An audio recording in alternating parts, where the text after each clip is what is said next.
Welcome to my kitchen. This morning I'm going to teach you how to make a pour over coffee. Okay, and here are things you'll need. You'll need, first of all, coffee. Always buy whole beans and grind the coffee yourself. Never buy pre-ground coffee because those are pre-stale. You'll need a pour over coffee maker. Here's mine. For the pour over coffee, you'll need some kind of a filter. I just have the Chemex filter, Chemex paper filter, and it seems to work really well with this pour over coffee maker. And you'll need a coffee grinder, right? You need to grind your whole bean. So I just have this manual one that grinds about 20 grams of coffee, which is, just enough for 1 cup. And you'll need a scale to measure out your coffee grounds, okay? All right, so let's measure out the amount of coffee we'll need. Usually I use about 20 grams of coffee to brew 1 cup. Not 1 cup as in like metric measurement, but like, one for like something like this. It will fill about 3/3 on this large Starbucks cup mug, I guess you call it. I'm gonna zero it out, and I'm going to put some coffee in there, coffee beans. Okay, that's 10 grams. So that's exactly 20 grams. 2 scoops of this is 20 grams. So I'm going to put the coffee in the grinder. Coffee beans.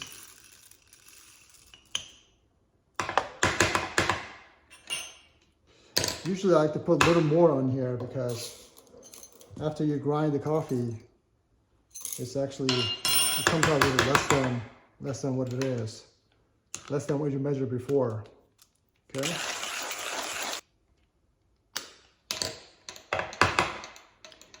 And so what you want is a coarse ground, which is, as you can see, it's close enough. It's a little more finer than I would like, but I think it's all right. So let's go and measure this again.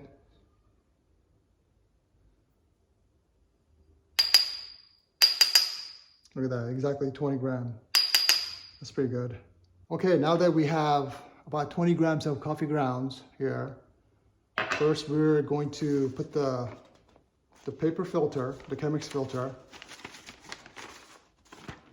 on the pour over. And first we're gonna wet the filter. This will also warm up the pour over coffee maker. Okay, like so. Swirl around a little bit. Okay, and then dump this water. Okay, now that we have the filter wetted and also, clear out all the debris and stuff like that, and we'll also warm up the carafe. And then what I like to do is I like to kind of fold the edges over. This will secure the paper filter to the carafe. Okay.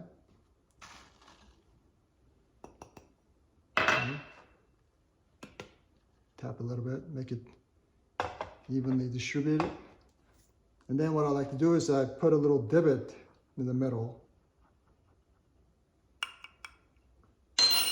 And then we're gonna turn on the scale, make sure it's zeroed out.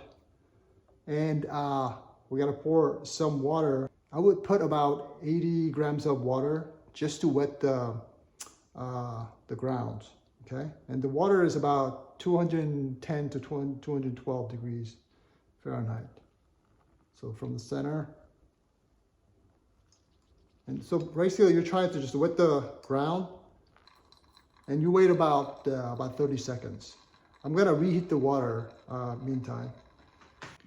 All right, so it's been about 30 seconds for the blooming period is done. And so now we're going to pour the rest of the water. And what you want is about, actually exactly 320 grams of water added to the 20 grams of coffee ground. And the math on that is basically you want 1 to 16 ratio. Okay, so 20 times 16 is 320. Okay, so slowly in concentric circle.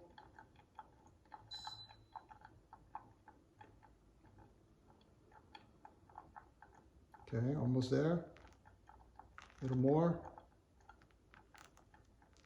So that's 320 grams exactly, actually. And after that, what I do is I just kind of take the carafe and then swirl it around a little bit to make the coffee grounds to distribute evenly. And you'll see what I mean after it actually drains all the water. Okay, so about a minute later, all the water has drained through the filter. And as you can see, what you want to see is kind of a very even distribution of the coffee grounds after it drains, after the water drains through the filter. So I'm going to set this aside.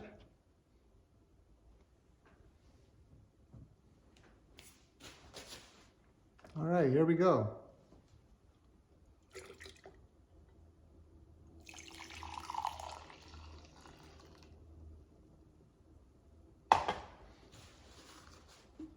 So as I said, this is about 20 grams of coffee, and this is more than enough for me. So I really like this way of making coffee because it brews really clean, clean coffee, meaning it doesn't leave a lot of sediment like French press would, but at the same time it gives you really strong and quality coffee, really. So I hope you enjoyed this video, and thanks for watching. Cheers.